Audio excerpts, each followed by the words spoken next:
तीसरी दराज और जिन्न का सच। रीना के घर छोड़ने के बाद मकान के पास रहने वाले एक बुजुर्ग ने पहली बार वह बात बताई जो सालों से छुपी हुई थी। उस बुजुर्ग का नाम हाजी इमरान था। वो दिल्ली में रहने वाले उन गिने चुने लोगों में से था जो जिन्नात के बारे में अफवाहों से नहीं, तजुर्बे से बोलते थे। जब उसने अलमारी देखी तो बस इतना कहा, यह लकड़ी आम नहीं है। यह अलमारी किसी चीज को रखने के लिए नहीं, किसी को कैद करने के लिए बनी है। अलमारी कहां से आई? यह अलमारी घर के साथ नहीं आई थी। मकान मालिक के पिता, जो 1980 के दशक में राजस्थान सिंध बॉर्डर के पास लकड़ी का काम करवाते थे, वहीं से यह अलमारी लाई गई थी। वहां के लोग बताते हैं कुछ बड़े ही ऐसी अलमारियां बनाते हैं जिनमें कील नहीं बल्कि आयतें और तावीज जड़े होते हैं। तीसरी दराज के नीचे लकड़ी के अंदर अरबी और फारसी में कुछ उकेरा गया था जिसे आम इंसान पढ़ भी नहीं सकता। जिन्न क्यों कैद किया गया? हाजी इमरान ने बताया, कई साल पहले उस इलाके में एक आदमी काला इल्म सीखने गया था।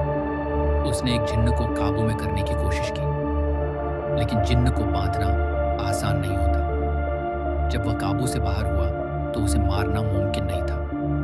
तभी एक तांत्रिक ने उसे लकड़ी की उस अलमारी की तीसरी दराज में बांध दिया। जिन्न को जमीन में नहीं, ऐसी चीज में कैद किया जाता है जो रोज इंसानों के करीब रहे। पूजा क्या गलती कर बैठी? पूजा को नहीं पता था कि वह दराज क्या है, लेकिन जिन्न को पता था कि पूजा कमजोर मन की थी। वह रात को पूजा से बात करता था, फुसफुसाहट में। पहले सहानुभूति, फिर भरोसा, फिर डर। उसने पूजा को यकीन दिला दिया, अगर तुम दराज खोल दो मैं तुम्हें सब ठीक कर दूंगा। जिस रात पूजा गायब हुई, असल में उसने तीसरी दराज पूरी तरह खोल दी थी। जिन्न आजाद नहीं हुआ, लेकिन उसने अपनी जगह बदल ली। रीना क्यों बच गई? रीना ने दराज को पूरी तरह कभी नहीं खोला। उसने बस बंद करने की कोशिश की। इसलिए जिन्न ने उसे चेतावनी दी, अब मेरी बारी है।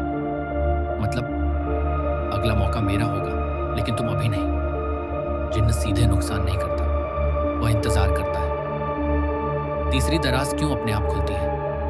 हाजी इमरान ने कहा, जिन्न बंद चीजें खोल सकता है, लेकिन पूरी तरह बाहर नहीं आ सकता जब तक कोई इंसान उसे इजाजत न दे। तीसरी दराज पूरी तरह इसलिए बंद नहीं होती क्योंकि वह उसकी सरहद है।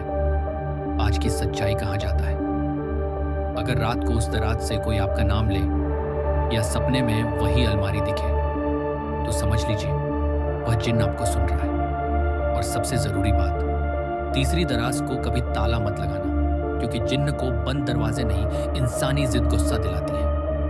लेकिन अलमारी अब भी वही है। तीसरी दराज अब भी पूरी तरह बंद नहीं होती, और कोई भी किराएदार वहां ज्यादा दिन नहीं टिकता। पड़ोसी बस इतना कहते हैं, अगर रात को